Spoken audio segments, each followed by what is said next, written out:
Bloody hell. The San Diego shooting. Guys, this is too new, so I'm not going to go into it in terms of who did it. Apparently they got the arsehole, that's good. When they do release his name might even be in here, I don't know, I'm not going to read it, I'm not going to fucking ever speak his name or intentionally show a picture of the absolute spanner that did this, because go fuck himself.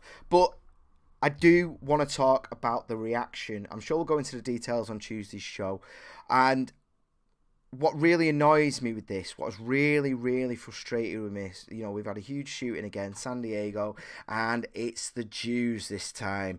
Now, when the Christchurch shooting happened, straight away it was PewDiePie's fault. Straight away it was Ben Shapiro's fault. Straight away it was any right-wing organisation that's doing well, regardless of how, you know, partisan or fair or anything that they are. I mean, fucking Ben Shapiro.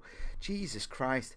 If the Christchurch shooting was his fault, by their reasoning, by the Owen Joneses of the world, who is responsible for the San Diego shooting? I would say it is the individual, this 19-year-old prick. I would put it on him. But going by the radical sort of logic of like, well, it must be PewDiePie, we need to ban PewDiePie. Who did it then? Who did it? Is it Labour's fault? Is it Corbyn's fault for not getting on top of these things? Is it the New York Times for sharing this?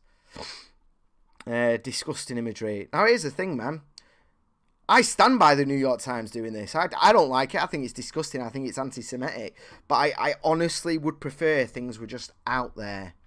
And my issue at the moment in terms of this instant hypocrisy in terms of like, let's find out the race and religion of the victims, and that affects the narrative. There's an inconsistency there, and this inconsistency will come back to bite you.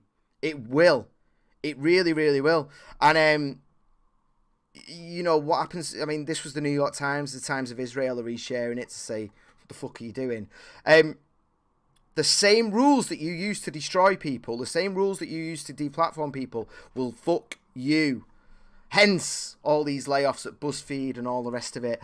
And again, Owen fucking Jones.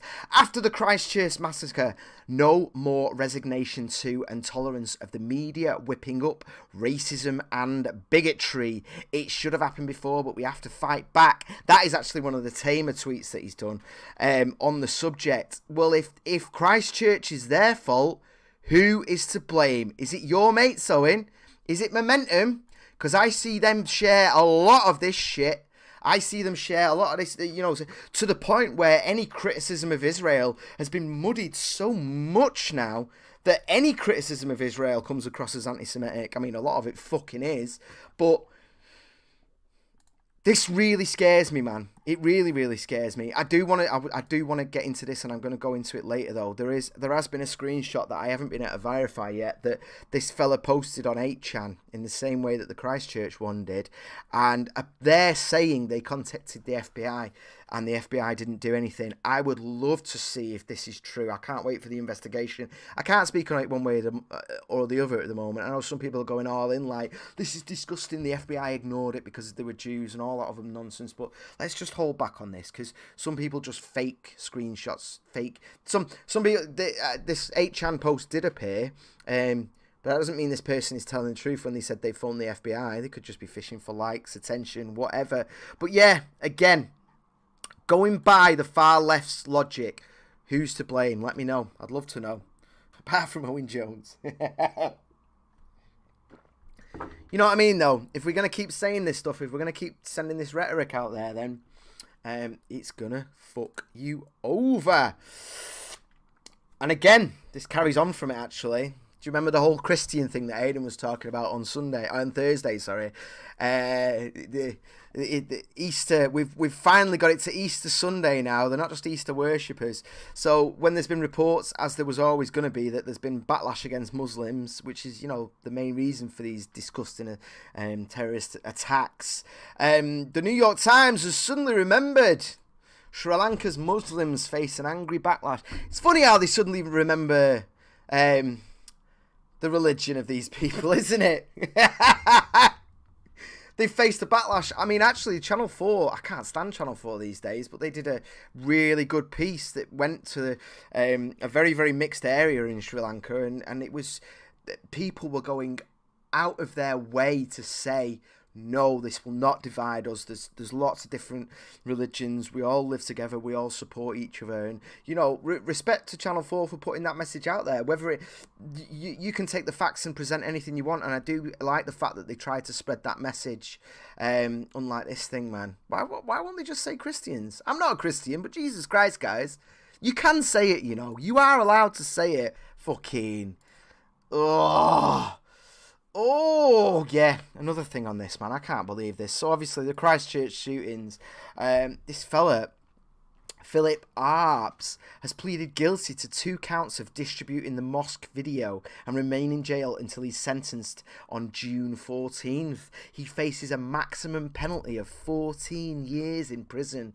How insane is that? Firstly, how insane is it that New Zealand has banned the sharing of any materials related to the New Zealand shooting, the Christchurch massacre? How insane is it that they've banned... You're not even allowed to look at it if you live there. You're not even allowed to read his manifesto. Now, this guy, I'm not sure the dates on it, but did he share this video before or after they made it into law? And secondly, how can they pass laws that quickly banning something? Doesn't that scare you? If you live in New Zealand, that they can just turn it around like that. There should be checks and balances. That's insane. But they're not at war. You know, I understand if a nuke went off in Manchester right now, yeah, fair play. Theresa May needs to make decisions right now.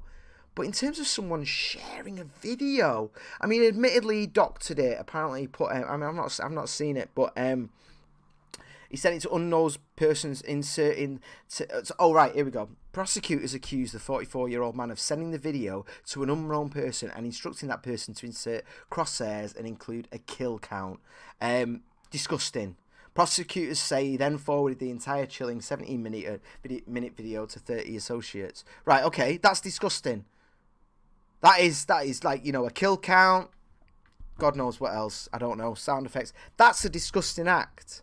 Okay, but what the fuck has it got to do with the government? What's their role in this? Who's the victim? I mean, apart from the Streisand effect of the fact that I want to see the fucking thing now. Yeah, it's hurtful. Yeah, it's insensitive. Yeah, it was really stupid and poorly timed. But up to 14 years in jail, I could go out and kill someone right now and get less than that. Are you insane? This is the thing where it's these extreme things where make you realise the illusions of the freedom that we have, under sort of, you know, social democracies that we live in. That is bad, man. You can't ban videos. You can't. I mean, we know my mate Aidan got fucked over for that, didn't we, eh? Sidebar, you know, LiveLeak got banned in New Zealand and Australia for refusing to take the video down. This is the quote. They got rid of it straight away.